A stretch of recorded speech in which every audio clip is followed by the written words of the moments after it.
जय गणेश गिरिजासुर गणनायक महाराज विघ्न हरण मंगल करण पूर्ण करो मन काज। जय भाई किसान देव पंच पे ना कर सेवक का काम और जो कुछ सज्जन गण जुटे भाई सबको मेरा प्रणाम।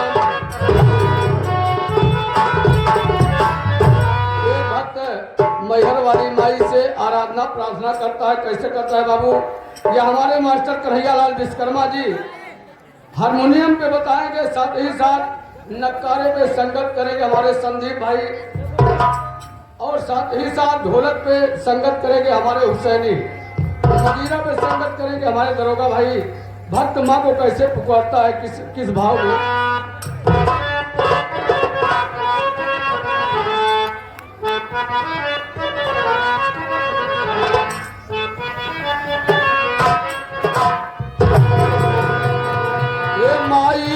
मैहर वाली हे माई मैहर वाली बिड़वा बजाई दे तू सरगम सजाई दे तू।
मेहरबानी करके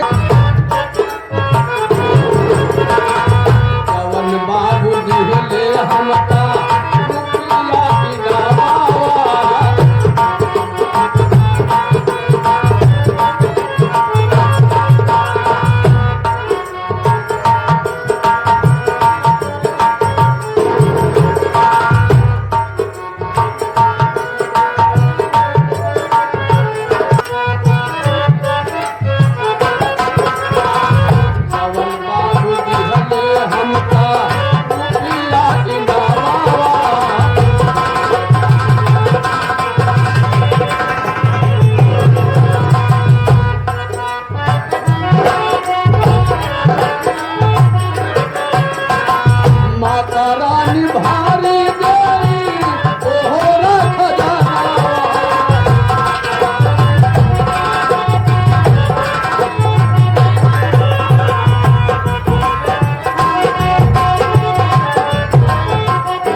रुपया बिना लई ले पैसवा या तेरा लई ले कि सवेरे चाहिए तक पैसा न बची आए हुए पैसों ही भरे कहे ठे वीडियो दावा भैया रे लागत हमार भैया हमका बुलाए बा कौनो मुसीबत कौनो संकट कौनो परेशानी बा चलते अपने भैया से मुलाकात के लिए ओकरे बाद बात आगे बढ़ाए।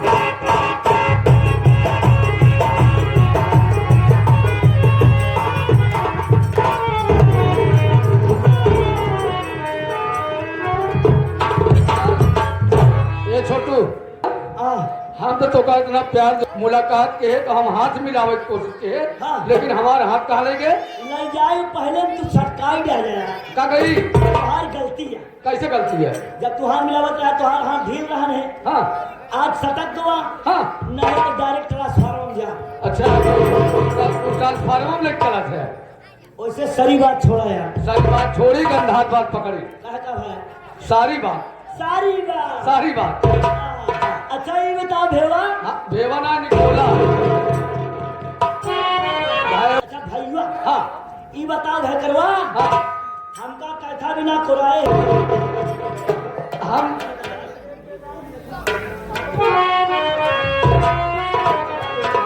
मतलब हम कोराए है। हाँ, अब तू बियाई वाला है, बोले कहूँ ना हो। कह का भाई। हम बोलाए है कि कोराए है? हाँ वो मुल्ला किया है। मुल्ला क्या है? मुल्ला की क्या है? का मुला हाँ कौनो बिजाती है क्या यार? बिया अरात यहाँ है, बात यहाँ है, कोनो बात यहाँ का। हाँ कौनो बात यह का।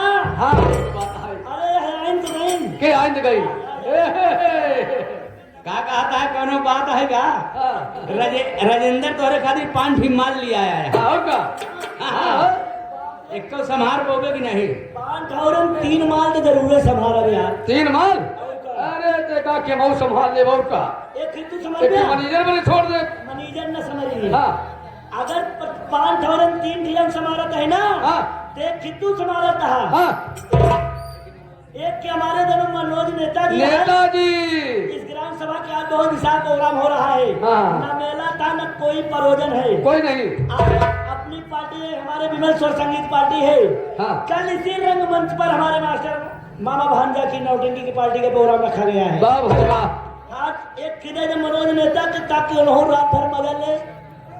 एक की तू अपने के में दे दे शिव पूजन का। बनाओ उनका लहा देने का लहावे न है। ये आगे हमारे अंकित ठीक है नहीं यार। ए आवाज क्या कहते है समय देखते हुए। हाँ तो भैया यार हमका तो को नहीं देखे है यहाँ। ना देखे जाए यहाँ, वो जौन पांच मेहरारू आया है ना, उनका देखे जाए यहाँ। मोटकी पतरकी सवरकी गोरकी देखा जाए यहाँ। लेकिन ऐसे नहीं। फिर कैसे? हवा हवा दूर चला नहीं ना, सब पिछुआ नहीं। ऐसे कोनो खट्टी चटनी दे दी जाए। हाँ। ये सब चाटत पड़ा ना ताकि हम तुम पहुंच चला जाए। चला